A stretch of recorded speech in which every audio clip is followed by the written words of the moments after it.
ಪಂಚಾಯತಿಗಳಲ್ಲಿ 60% ರಾಜ್ಯ ಸರ್ಕಾರ ಕೊಡಬೇಕು ಅಂತ ಹೇಳ್ತಾ ಇದ್ದಾರೆ. 40% ಬಿಜೆಪಿ ಇರುವಂತ ಯಾವ ರಾಜ್ಯದಲ್ಲೂ ಕೂಡ ಇದನ್ನ ಒಪ್ಪಲಿಕ್ಕೆ ತಯಾರಿಲ್ಲ.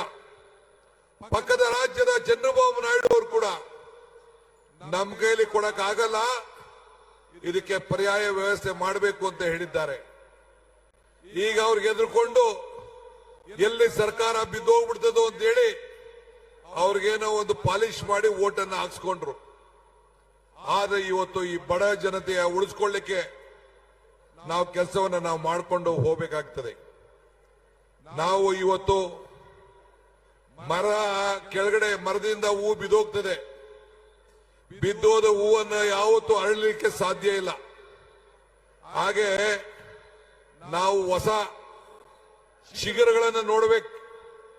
ಈ ಉದ್ಯೋಗವನ್ನು ಕೊಡುವಂಥದ್ದು ಪ್ರತಿದಿನದ ಬದುಕಿಗೋಸ್ಕರ, ಪ್ರತಿದಿನ ಹೊಟ್ಟೆಯನ್ನು ತುಂಬಿಸ್ಕೊಳ್ಳಿಕ್ಕೋಸ್ಕರ. ನಮ್ಮ ಪಂಚಾಯತಿಗಳಲ್ಲಿ 60% ರಾಜ್ಯ ಸರ್ಕಾರ ಕೊಡಬೇಕು ಅಂತ ಹೇಳ್ತಾ ಇದ್ದಾರೆ.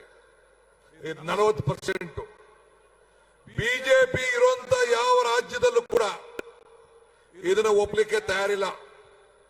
ಪಕ್ಕದ ರಾಜ್ಯದ ಚಂದ್ರಬಾಬು ನಾಯ್ಡು ಅವರು ಕೂಡ ನಮ್ಮ ಕೈಲಿ ಕೊಡಕ್ ಆಗಲ್ಲ, ಇದಕ್ಕೆ ಪರ್ಯಾಯ ವ್ಯವಸ್ಥೆ ಮಾಡಬೇಕು ಅಂತ ಹೇಳಿದ್ದಾರೆ. ಈಗ ಅವ್ರಿಗೆ ಎದುರುಕೊಂಡು ಎಲ್ಲಿ ಸರ್ಕಾರ ಬಿದ್ದೋಗ್ಬಿಡ್ತದೋ ಅಂತ ಹೇಳಿ ಅವ್ರಿಗೇನೋ ಒಂದು ಪಾಲಿಶ್ ಮಾಡಿ ಓಟನ್ನ ಹಾಕ್ಸ್ಕೊಂಡ್ರು. ಆದ್ರೆ ಇವತ್ತು ಈ ಬಡ ಜನತೆಯ ಉಳಿಸ್ಕೊಳ್ಳಿಕ್ಕೆ ನಾವು ಕೆಲಸವನ್ನ ನಾವು ಮಾಡಿಕೊಂಡು ಹೋಗಬೇಕಾಗ್ತದೆ. ನಾವು ಇವತ್ತು ಮರ ಕೆಳಗಡೆ ಮರದಿಂದ ಹೂ ಬಿದ್ದೋಗ್ತದೆ, ಬಿದ್ದೋದ ಹೂವನ್ನು ಯಾವತ್ತೂ ಅರಳಲಿಕ್ಕೆ ಸಾಧ್ಯ ಇಲ್ಲ. ಹಾಗೆ ನಾವು ಹೊಸ ಶಿಖರಗಳನ್ನು ನೋಡಬೇಕು. ಈ ಉದ್ಯೋಗವನ್ನು ಕೊಡುವಂಥದ್ದು ಪ್ರತಿದಿನದ ಬದುಕಿಗೋಸ್ಕರ, ಪ್ರತಿದಿನ ಹೊಟ್ಟೆಯನ್ನು ತುಂಬಿಸ್ಕೊಳ್ಳಿಕ್ಕೋಸ್ಕರ.